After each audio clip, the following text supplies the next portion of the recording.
Good morning and welcome to the Ugly Truth. Uh, well, we've waited a long time and today is opening day. Uh, just read a report from Max of Max Coverage TV.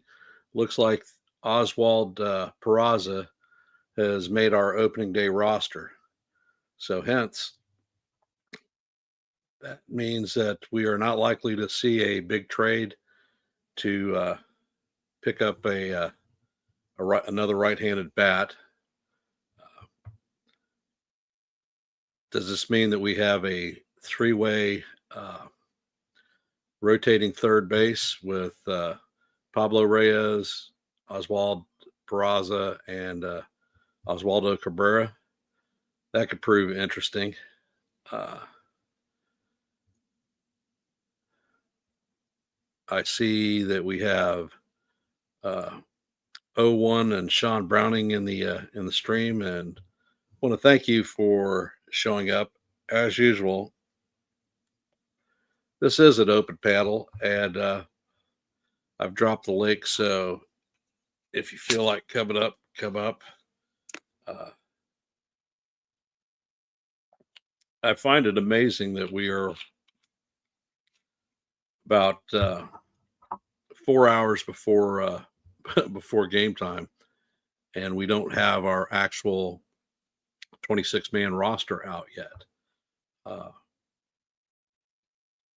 there have been some additions to the roster this year. JC Escara being one of them. We have who was definitely a dark horse. Uh, hey, Dev, welcome aboard. Uh,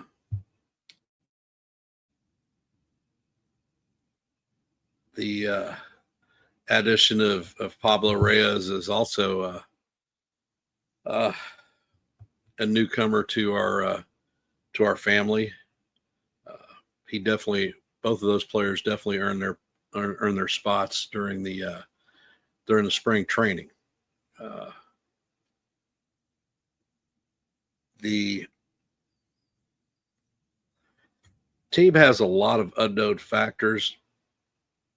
I understand that Yankees Nation is in a panic still because of the loss of Garrett Cole for the season, Luis Hill being out uh, for several months, Clark Schmidt starting the season out on the DL. However, he is not injured. He just needs to stretch himself out. Uh, the loss of Soto, a lot of folks are panicked about the ramifications of his lost home run / power potential. The Yankees offseason shift to a run limiting squad with the additions of uh, defensive players such as Cody Bellinger and Paul Goldschmidt. The addition of Max Fried, which is a blessing in disguise after Cole went down. There is not a lot. See Ray jumping in. Welcome. There's a lot of lack of confidence in the rotation.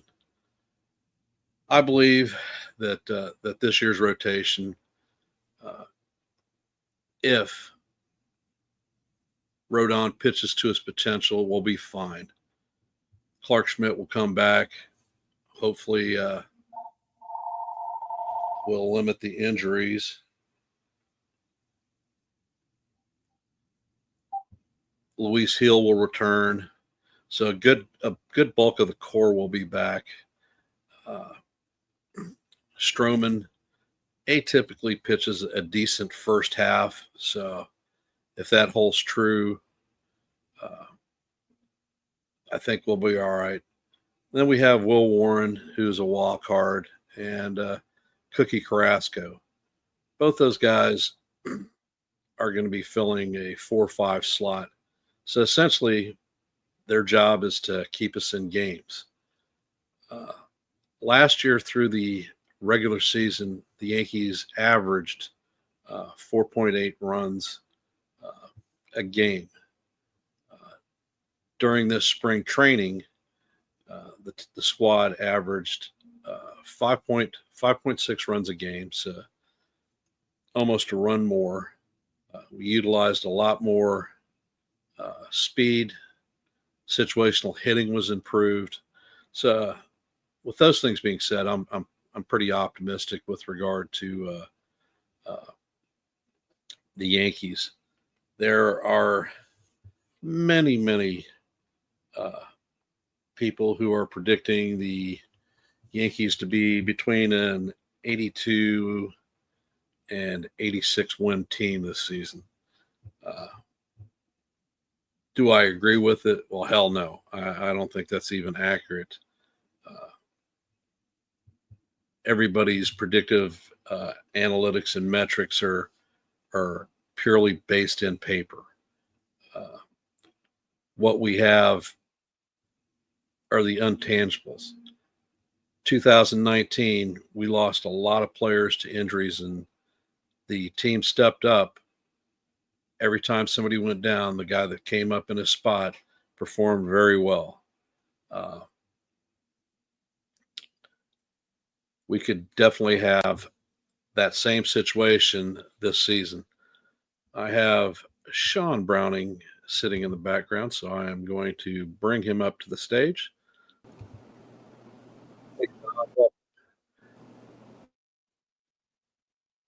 Okay, I had Sean.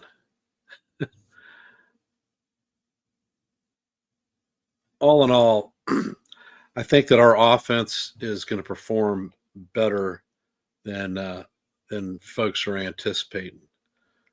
Uh, for me, the key to the team is going to be the bullpen. The bullpen is going to have to prop up the starting rotation here for the uh, first 2 to 3 weeks before pitchers are fully stretched out. Uh, okay, Sean is back, and I'm going to bring him up again. Sorry about that. My You're fat looking fingers. you're looking like a Yankee with the revised shaving policy. Yeah. You know how So it is. It's the veteran. I don't want to shave right now. yeah, after I retired from the Navy, I went through that mode for a while. Even when I started the channel, I had a beard. Grandson, he was like snuggle on his grandpa, and my beard was roughing his face up. So he said, "Bob had to go." So I ended up shaving the beard and turning it into a goatee. I had that going for a little bit, but I just didn't like it, so I went back to the old standard mustache. Yeah, I'm actually probably getting to the point of where I'm just gonna rock the mustache alone. I was kind of for a while. I was like, I'm gonna grow both, especially after I came out of seminary, where I had to be clean shaven for that, and so it was like, but yeah, but yeah, I mean it's fine with the beard. I just it just gets itchy, and that just drives me crazy sometimes. I can understand that. So, what are your thoughts about opening day this year? I'm super psyched or super excited about it. Yeah, I mean it sucks that Cole's down, and Hill and I mean Cole's gonna be gone the whole year, but Hill and Big G, we're probably waiting 3 months. Um, I mean, I think Andy Martino put out something about on X about his responding well to it. So we'll see how it his recovery and how soon he gets to the baseball. Because we're gonna need him later on in the season. But for opening day, I'm excited. And like you were saying, the 2019, I remember that we lost like 31 players on injury due to injury. Um, and we won what 100, somewhere around there. Yeah, Yeah. So I mean, anything. I mean, baseball. The one thing I love about baseball is anything can happen. Um, and yeah, if I, everybody steps up. I see that Real Bill has joined us. Welcome, brother. Appreciate you supporting the stream. Thank you for showing up. Yeah. That's the reason that we play the game and we don't run computer models, because uh, factors change every day. Other teams will have injuries that show up that impact them one way or another, how they respond. So I see the comments from Jeff Passan, who aggravates me on a regular basis. Uh, he's already signed the titles over to the Dodgers to be the first repeat World Series champion since uh, the Yankees did it in the '90s. Yeah. Um, no, and the other one that got me was the other day I was listening to MLB Tonight, or I was watching MLB Tonight for a little bit, and Manny, whatever his name was, guy that he gets super excited on. I think it was like Maddie something or whatever, but one of their big host guys, he's like real big on Otani, like, oh, Otani's the best, whatever. And yeah, they were riding Otani and they were counting out the Yankees. Like they were picking the Blue Jays to win the division. I was like, The one that I shook my head about was the predictions from Keith Law of the Athletics. mm-hmm. He predicted the Yankees to be 84-78 this season, finishing fourth in the division behind the Red Sox, the Orioles, and the Rays. The only team that was lower than us was the Blue Jays. Was the Blue Jays. I'm like, really? Yeah. The Rays are going to be better than the Yankees. The Orioles are going to be better than the Yankees. They don't even have a pitching staff right now. Yeah. But it goes to my theory that all of MLB, a lot of them have that anti-Yankee bias. I mean, you look at it, how quick they want to, like with Judge, how they like to point out, any little flaw with Judge. But Otani and other superstars, they get, passes. When Aaron Judge is like the best all-around player in the game. Let's see. I'm going to bring a comment up of Dev. I don't care what people say about the Yankees. I'm believing that they're going to win over 90 games. And I don't disagree with you even in the slightest. And I'm going to bring up a comment from Real Bill. The Cubs, Mets, and Phillies have to have a say in who takes the NL trophy. I'll tell you what, Real Bill, you're right. And I will throw out the Diamondbacks as another one.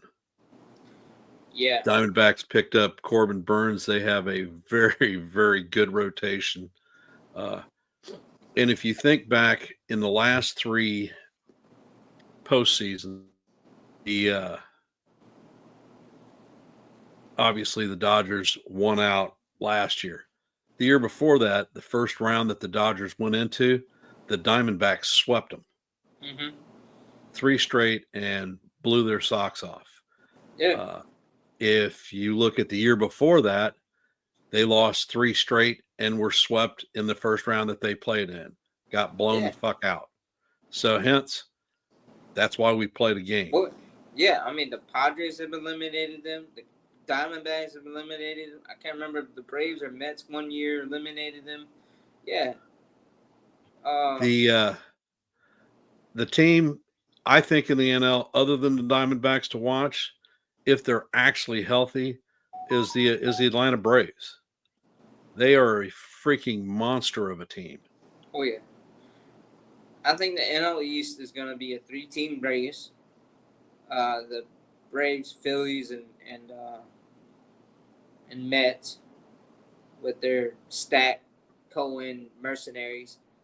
Um, but I think the Braves are just gonna, and the Phillies are really gonna just duke it out for that division. But my sleeper team in the NL that I would watch out for is the Cincinnati Reds with Tito. Just the Tito factor. They're already young. Uh, they got super talented players. And Tito's just gonna get them to play like he's done everywhere else. And then plus they're in the NL Central, so that's a weak division. So Well, I'll tell you what, the Brewers team that we face off against today, starting at 3:05 on ESPN, they traded a lot of players, including their ace, last year, and they won their division. yeah, Over the past few years, they have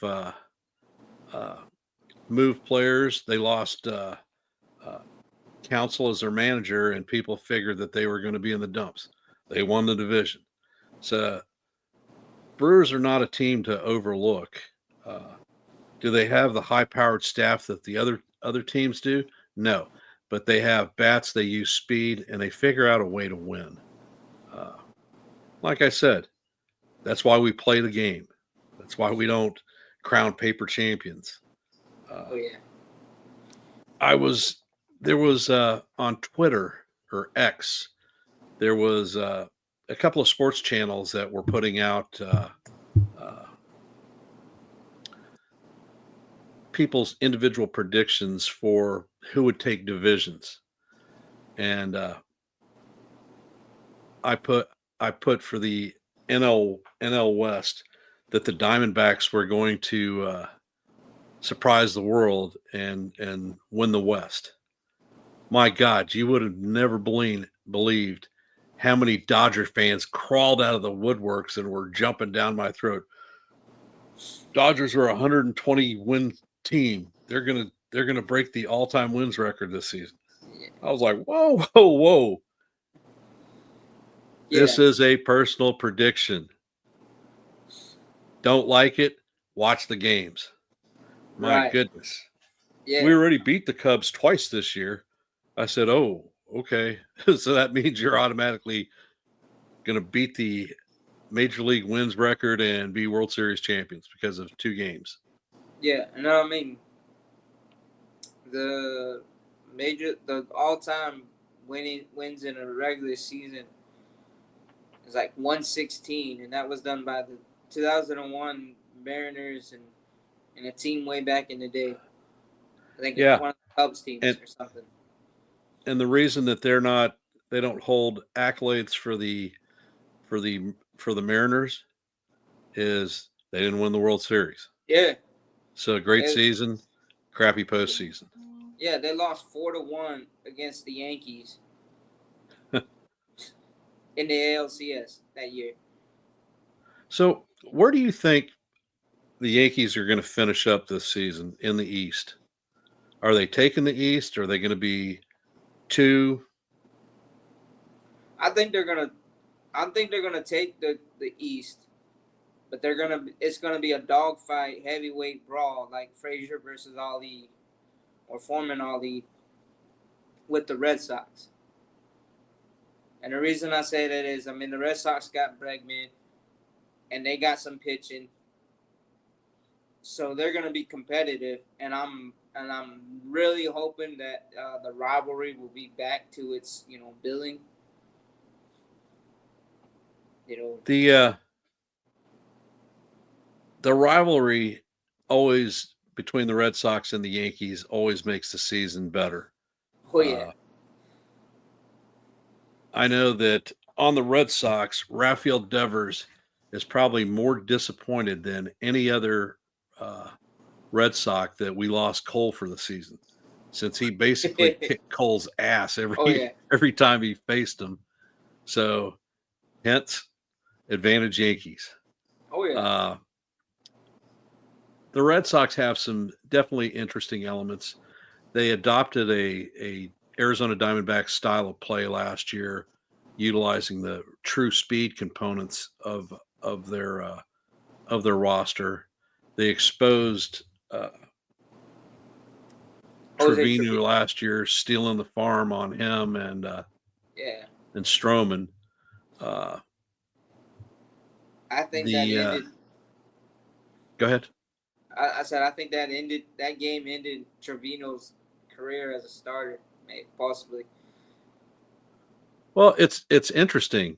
Tito picked him up in a trade with us, and then they extended him to a 5-year contract. Yeah. So you never can tell. Right. But I mean, he'd be a good mentor. I'm just saying is when they steal 9 bases on you. But then again, Tito, like I was saying with Tito, he has a career. I mean, his resume and his life. He's always been one of those guys that can help elevate players. Hey Mario, welcome to the stream. But Appreciate you being here. But no, what I'm saying is, like, you remember, I'm in the '90s and the early 2000s. I even went to a game in person, and man, it's even though the Yankees lost that game, that was when Roger Clemens was going for his 300th win against the Red Sox, 300th career win, but he lost. It was like Memorial Day '03, and he was but man, like the fans were into it. I mean, I seen Red Sox and Yankee fans brawling in the stands in like left field. I was like way out in left field, but and it was just the atmosphere around the team, around that year specifically. It's different when you're watching it TV. You can get really excited, but then when you're in the stadium. I agree. I mean, I probably attended maybe 20 or so games in the old stadium. I've been to the new stadium about 4 or 5 times. I catch a lot of games at Camden Yards because I'm in Virginia Beach. It's Right. it's a 4-hour drive, and when the O's really sucked, it was the Bronx South. There were that many Yankee fans there. But yeah, there was. All right. And bringing up a comment from Mario. Thank you for doing this. To me, as a Yankee fan, it's heaven. I won't disagree with you. That's why I started a YouTube channel, because I'm retired. I don't have a job. I look after some grandkids, and I love baseball. I see that Jonathan is here. I'm going to bring him up. Hey, Jonathan, welcome. How are you? I'm good. Just got finished with my workout. I have a few minutes. You're looking a little muscular there. I'm doing my best. Were you pumping out the Rocky music? No Rocky. Maybe the sound of a 7th inning stretch. Hey, that works too. Baseball opening day. You have to include baseball. Hey, last night on my way to work, I was walking and I was listening to Enter Sandman by Nirvana or Metallica. Sorry. So, Jonathan, how do you feel about the season? Well, look, I'll get to I think we're already at a disadvantage with Cole and other injuries, but I think there's reason to be optimistic because and this is one thing I hope the Yankees do is they have to act like they need to give the minor leaguers as much time as they need as much time as they give Volpe. I want to see at least one guy from the minor league given as much time as Volpe had. Because Welcome, Ace, and that is Sean Browning. yes, I Hey, don't. Ace. I want the Yankees to be a younger, more dynamic team who can steal bases and not just, and of course, feel very, very well. But the one thing Hal Steinbrenner was correct. They don't need to spend $300 or $400 million to have a winning team. They need, but in order to do that, you need to have a strong farm system that can develop major league talent.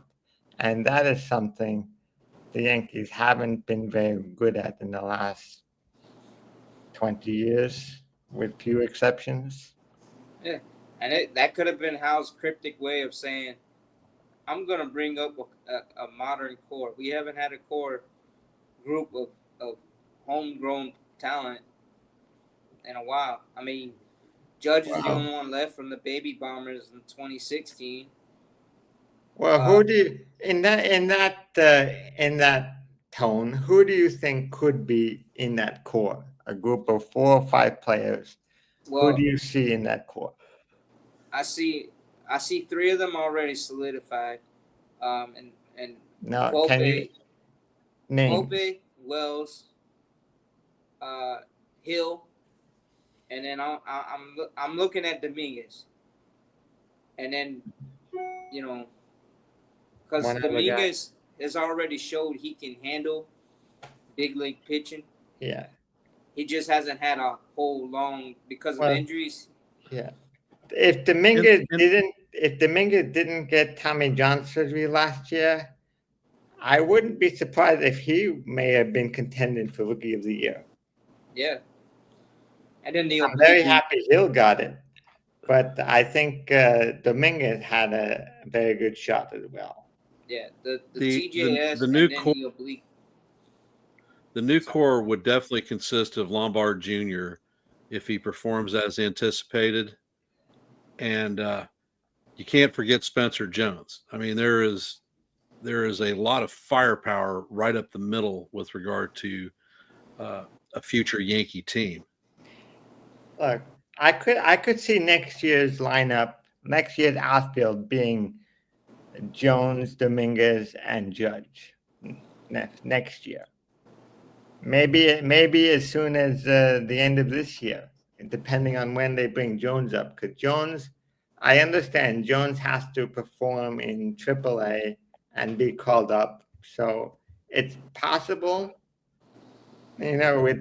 Especially with Stanton, whenever I don't remember if he would put on a 60-day IL, but if Stanton is out for basically the whole year, maybe you put him on the 60-day IL and bring up Jones in May. Yeah. Yeah, I mean, I wouldn't see if I wouldn't be surprised if Jones takes off. I don't know if he started in AAA or in AA, but if he takes off, He's probably going to be in AAA. But yeah, they say AA is the more major league ready talent for some reason. I don't know. You're probably going to see Jones starting the season out at AAA and Lombard Jr. at AA. Yeah, that's You'll probably see Arias at High A. yeah. But God forbid we sustain an injury in the outfield. I wouldn't be surprised if they brought up Jones or Pereira. Yeah, Pereira also has a good chance of being a solid player. Yeah, Pereira might just be that what's his name? Not Homer, but Gene, or the other guy that would back up Bernie. that recently passed. I can't remember. Is it Spencer? Shane Spencer? No, Gerald Williams? yeah, Gerald Williams. And Pereira might All be right. that guy that can spot start in one of the outfields and just give you solid defense. Yeah, we know Stanton is on the IL. I'm not expecting very much from Stanton this year. I think they'll be lucky to have him by the All-Star break. Yeah. On Max Coverage TV, Max announced that Oswald Peraza has made the squad. What do you think Yes, about that? I think that's a good thing. If he look, I thought he could be a potential replacement for Gleyber Torres from the start of the offseason. He just needs to show that he can hit major league pitching. If he can show he can hit major league pitching, I wouldn't be surprised if he could be the starting second baseman. Yeah. Or even the third baseman. Yeah, and I mean he has shown that he's been a slow starter, and as the season progresses, he'll take off. Yeah. And that might, I think we should give these guys basically a month, maybe 3 or 4 weeks, and by the end of April, we'll know exactly where everyone is going throughout the entire year. I know that's something that should be done in spring training, but spring training we got a lot of injuries, so call it a delayed spring training. Want to say welcome to Nosebleed, John the Beagle Dad, and Merc So Saucy. I'm bringing up a comment that Nosebleed presented. Andy Martino said that Stanton will be back sooner rather than later. PRP injections seem to be working. So, if that is indeed the case, maybe he can join the team by May 1st. That would be fantastic. Yeah, and we could always use his bat in the lineup. It's just yeah. Look, one thing also to remember next year in regard to Stanton is that the Marlins will be paying part of his contract starting next year. Yeah, they pick up $10 million on his deal. $10 million per year in the last 3 years of his contract, with 28 being a $10 million opt-out. Yep. Like I said, a lot of the people using their predictive analytics for the Yankees have got us not even making the postseason. And well, I think that's I think that's an overreaction due to Cole and Hill injuries. And Stanton. Mostly Cole and Hill. If you look at it, last year we didn't have Cole starting the season, and we brought this unknown kid, Luis Hill. He was not unknown. He was with the team the year before because he was recovering from Tommy John, so we actually saw him 2 years before. But he had been assigned to minor league camp when Cole went down. Yeah, and brought him back. And it was a rookie of the year accident, because if Cole didn't get hurt, he may have not won rookie of the year because he wouldn't have started on the season in opening day. People were comparing. Well, do you realize that in the Soto trade, initially Hill was part of the trade. The Padres didn't want him because of his coming off of Tommy John, and they shifted over to Drew Thorpe. And they traded since Thorpe. Yeah, they did. And Thorpe, coincidentally, Thorpe is currently having Tommy John surgery. Yeah, and then Padres made very bad decisions. Yeah, and then with Hill, I would love to. I can't wait till he comes back because I think he's got a lot more. He showed what he's capable of, but I would like to see more stacked up. I know people were really hyped on him, calling him Baby Pedro. No, one thing I would say Heel needs to work on the most out of everything is how to control his pitches. If he learns how to control his pitches like Pedro Martinez, he could be an ace style pitcher. Yeah. See that No. CT Cards has jumped in. Welcome, brother. Last year, Heel had a sprint had a segment where he wasn't doing well. The major league adjusted to his pitching style, and he wasn't quick to make adjustments. His professional career to that point, the most he'd ever pitched professionally was 90 innings. And his numbers started to tail off towards the latter part of the season. I think truly because he was tired and possibly experiencing dead arm syndrome. Picking Heel up at near the All-Star break, the end of the season, he is not going to be experiencing a tired arm. No. Yeah. And So he could actually step into that 1A, 2A rotation piece. Yeah. And I think when he comes back, he could help relieve Rodon of some of that pressure of having to be number 2. and I expect Rodon to have a bounce back season. I think he's gonna improve from last year. I think I do too. During spring, his numbers weren't great, but what I saw is he was actually working all 4 pitches, trying to get depth for the breaking balls and stuff like that, and that will come. I think that, everyone talks, well, Rodon had a better than first season, but it wasn't really great. Well, Rodon won 16 games last year, so that's not a bad haul. And I think he was one of the top pitchers in wins. Because I think the most wins was like 17, 18 or whatever, and he has 16. I don't know. It was 16 wins from a guy that had 3 pitches, 2 basic pitches, and once in a while he threw a changeup.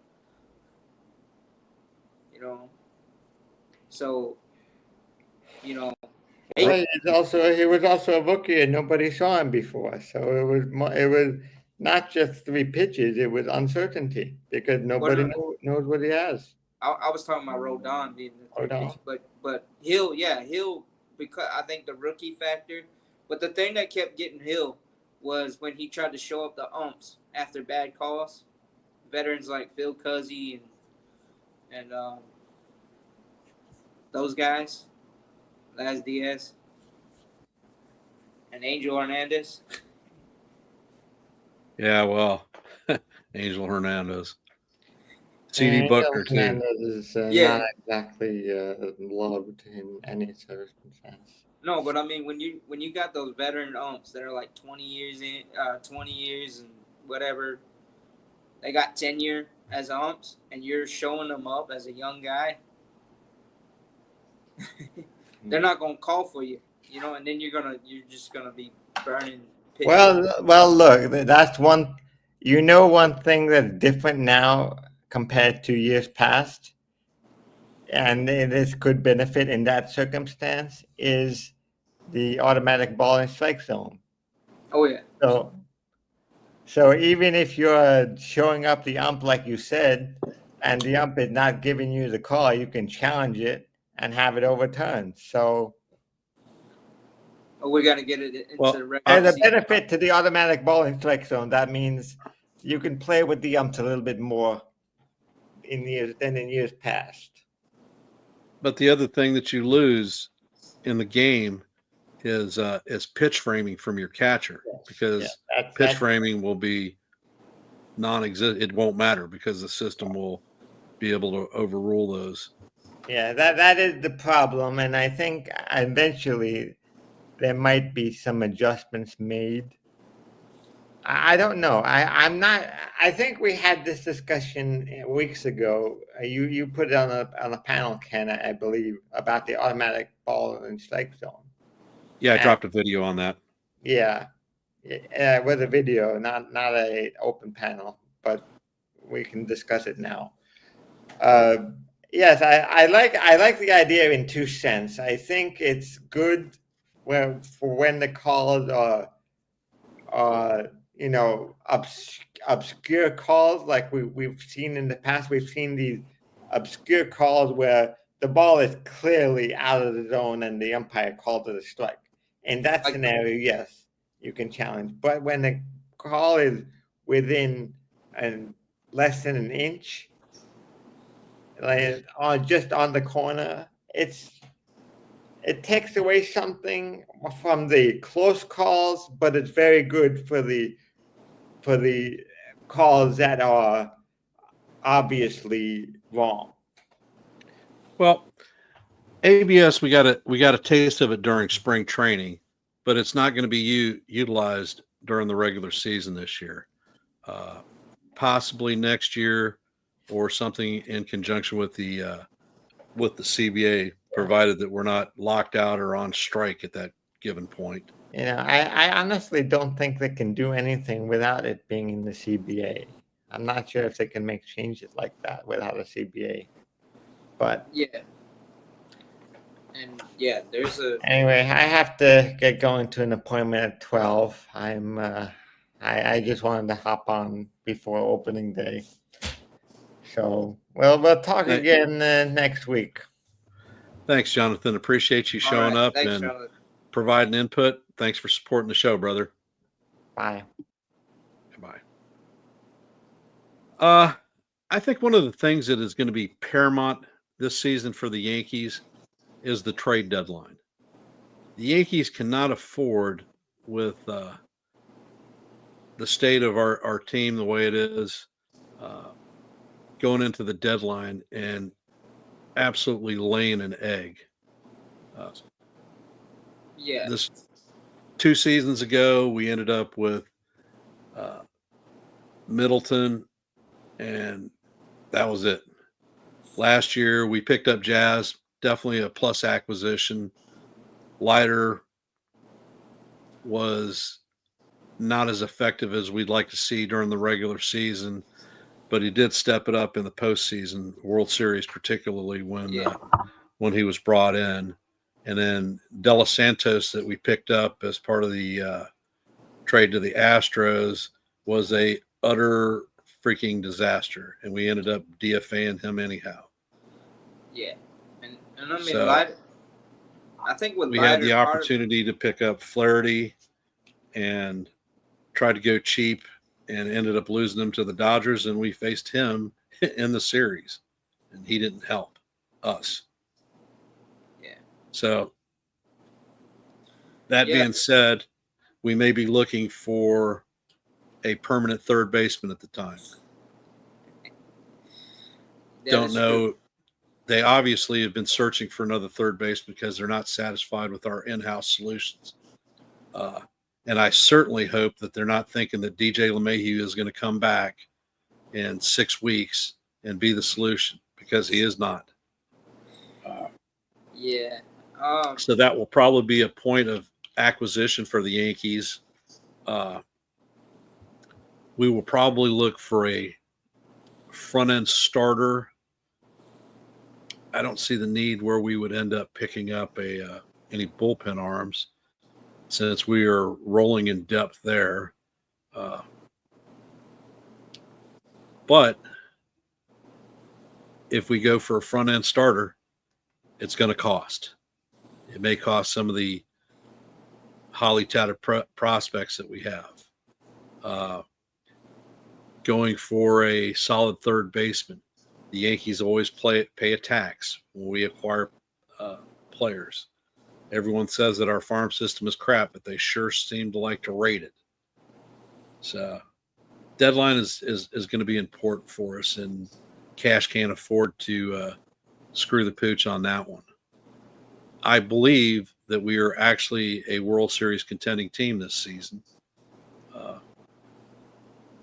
Granted, the American League is not as strong as the National League, but there are solid teams. Jeff Passan put out a couple of days ago that he feels that there are 14 to 15 playoff contenders in the AL, which means that Major League Baseball's parity has come closer to the dream than it has been actually in years. Yeah. Yeah, I saw that, but I was like, well, I think what is it? How many teams in the AL? I mean AL, but it would almost be like you just have two of them not making the playoffs or not contending for the playoffs, and that'd probably be what, the White Sox and the Athletics, and his. But Although the Athletics made leaps this year with regard to picking up Severino, front end starter for their club. They held on to their key players, their foundation for building a team. So yeah. But yeah, there are certain teams, like for instance the White Sox, who could repeat another 100-loss season easily. yeah. I know that the Yankees were linked to truly their last real good player, Luis Robert Jr., as a possible right field or corner outfield / right-handed hitter. God only knows what the hell that would have cost us. Yeah, but the thing with Robert is that he can't stay on the field.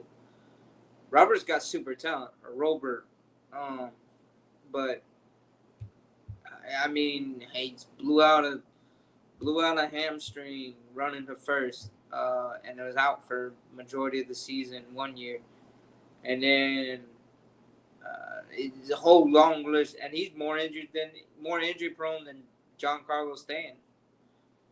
You know, so it's, and then like you said, the haul that the White Sox would ask for, because they're in a fire sale rebuild mode. So they would be asking for Lombard or probably Jones or Brendan Jones or some high. You know what I mean? They'd be going after the big guys. Well, my bet is they would ask for possibly Spencer Jones, Henry Lulani, maybe even I'm quite sure they know that Lombard Jr. is freaking definitely untouchable in the Yankee organization. So possibly a Roderick Arias type trade. And of course, at that point, the Yankees were looking at Peraza also. So I mean, you're looking at because you remember the Yankee tax, Yep. When teams trade with the Yankees, they want up, our top prospects, but they won't ask the same with other teams. So yeah, it's but like I said, my big thing with Robert, and I'm not taking away from his talent. I've watched him play, but I've seen him get injured time and time again, like legging it out to first base. And it's like, man, you got all that power, but I wouldn't trade away 3-4 prospects for a guy that can only play 40 games a season. Well, it looked last year to acquire the services of the Marlins closer. The Padres paid their first, second, third, fourth, and 25th prospects for a 3-month rental on Tanner Scott. So teams are willing to overpay. Yeah. It's whether we're willing to cash that check or write that check. And right. And then what is it gonna? But then let's say we did get Robert. Play devil's advocate. What are you gonna do with Dominguez? Are you gonna mess with his head like when you had him compete out with Verdugo last year? You know? I think personally, if we were to have picked him up, he would be coming in as a DH. Okay, I don't think well he then, would see field time. okay, then that would make sense, and then I'd be fine with that. You know, with 40, 50 games, a guy that because his bat's decent, but yeah, Pulling and up a Judge, comment from Stephen B. I think that Jones and Lombard Jr. Are untouchable. I tend to agree. I don't think that we would give them up for a 3 or 4 month rental player. If we were to give Jones up, it would have to be somebody with plus talent and years of control. Probably a Brendan Donovan type trade to get a long term asset. yeah. There's only two people I would Or even think or about trading. if the Tigers offered up Tariq Skubal, Yeah. I'd wave bye to Jones in a heartbeat. 3 years of Yeah. Skubal, his dynamic stuff would put the Yankees rotation on a different plane completely. Mm-hmm.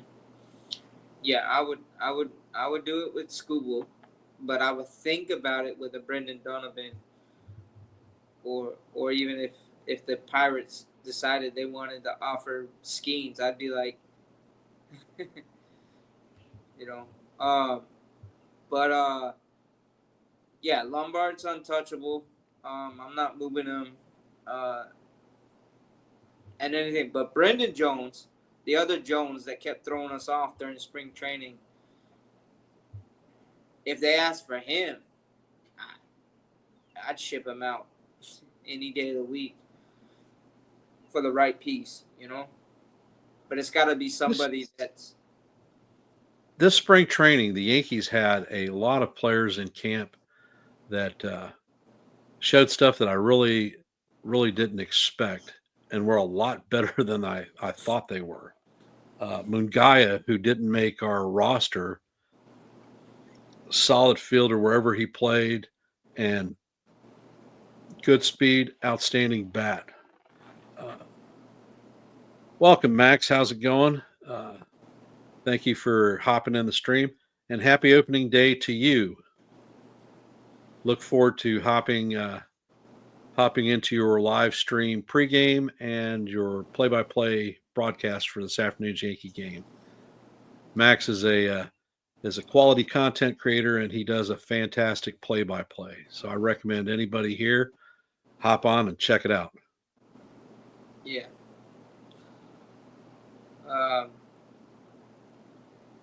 And then the the other thing is what I really want to see continue is the situational hitting and more hit and run. I want to see more of the hit and run, especially from the guys that got some speed. Our fast guys and then our somewhat fast guys. But well, what you're gonna see with the loss of Soto is you're gonna see possibly a dip in our home run production. However, with the team that we have this year, hey Marshall, welcome to the stream. Thanks for supporting. A fundamental shift where the Yankees are going to utilize speed, taking the extra base, stealing. We saw a lot of that in spring training. A marked improvement in situational hitting where, unlike last year, we would have bases loaded or runners at second and third with one out and scored nothing. Right. I used to, when I was calling play-by-plays with NFE on Strike Zone, I would lose my mind on the broadcast about stuff like that. Oh yeah. This spring training, we were at a 52% scoring with runners in scoring position, which is spectacular. Uh, of the top 10 hard hit rate balls through spring training, 3 of those were New York Yankees. And Ben Rice was the number one player at a 97.3 mile per hour exit velocity. So he put 15 pounds of muscle mass on and has been drilling balls, hard hit, regardless of outs or homers or whatnot. Very, very encouraging. This may surprise you, but during spring training, the Yankees led all of Major League Baseball in home runs. Yeah. No, and it does surprise me because Judge wasn't. I mean, he got one, but He hit but, one the next to last game of the spring training. Yeah, but Bellinger and Goldie, Rice had 5. I mean, Wells had 5. I mean, you just had a lot of them, but I mean, the Bronx Bombers. I mean, you kind of expect them to hit home runs, but one thing I really liked in the 90s and 2000s watching them. And I know that was Torrey and Zimmer's style, was hit and run, and they were both National League guys most of their managerial careers. And they were old school guys. But it was a hit and run setting up for the, it wasn't just, hey, I'm going to hit a home run. Well, Jeter hit a home run, so Paul, O'Neal's gonna hit a home run. Was. If you look back to the '90s teams, they were built around diversity. You had a couple of real power bats that were going to take you deep, like Giambi and some of the other folks. But you had a bunch of players that were capable of 20 or so home runs. They stole a lot. They hit and ran a lot. Over the last 15 years, our roster construction has been set up with folks who are significant long ball hitters. Oh yeah. The problem that we run into is when we move into the postseason, good pitching usually beats good hitting. Right. And our long ball bats were shut down and we were eliminated. Oh yeah. I'm more optimistic this year because of the different ways that we can score. I'm encouraged from the spring training when we had situations that our players were actually working on laying down bunts, advancing runners. When they were making outs with runners in scoring position, they were productive outs. I think the whole offensive aspect for the team has shifted. And we scored more runs this offseason than we did during the regular season last year. So, granted, there are a lot of unknowns. How each player will perform to the best of their ability, how that ends up in the wash in the end, it's a question mark. But I think that it's going to be a fun one to take a ride with this season. I'm optimistic of the Yankees for 2025. I don't share we're not making the postseason. We're going to be in almost break even 50-50 team for the season. I think there's more heart, more guts on that team than you can imagine. We have a lot of young players who have been entrusted with the mantle of Yankee way. And I think that they are going to perform in accordance with what was expected. A lot of people complain about the coaching and managerial staff of the Yankees. These guys are professionals. They know their job. We made the playoffs 7 out of the last 8 seasons. We haven't had an under 500 record since 93, 92 maybe. Yeah, 92 when we were like. So that's a lot of years of having competitive teams. And like I said, I truly do not believe that we are as down and out as a lot of folks are subscribing. Right. And yeah, I'm the same. I'm optimistic, but like I said, I really like the hit and run, and I think we got more of that. And then with Bellinger and Goldschmidt, they're veteran guys that can actually mentor other younger hitters. So the young guys, you know, because Goldie played his whole career, well, except for now, with the Cardinals, And the Cardinals had Diamondbacks. that. Yeah. Okay. Yeah. Cardinals and Diamondbacks, and it mix. And the Cardinal way is kind of similar to the Yankee way, or that old school, mentality. But we're gonna grind it out. We're gonna mix and match, and then we'll hit you with the long ball when we need to. But yeah, we just gotta wait for it. My one last pitching rotation note: a lot of people have concerns about Marcus Stroman and his ability to hold up through the season. There is reason to have concern. However, last year he had a terrible defense backing him up, and we don't have that animal this year. Our defense is much more improved, so I think that'll play well to his style of ball play or pitching, and I think with our ability to score more runs, because he was one of the least run-supported pitchers in major leagues last year, that we will hold our own. Yeah. The other thing too, I think Carrasco and Stroman will be both fine. Carrasco's been known to be reliable, 25, 30 starts a year, which is fine. And Stroman, even if he has a fall off, he'll eat up innings. Even if he's like, back to back getting roughed out, but he'll get you 5 innings, 6 innings. He'll find a way. He's crafty, So. All right, Sean, we are coming up. Actually, we've passed the hour mark for the stream. I know that folks out there have other content creators that they want to hop on and see, because this is opening day, and everybody has something to put out there about this season. I want to thank everyone who hopped into the stream, and particularly Sean for hopping up on the open panel of 2 today.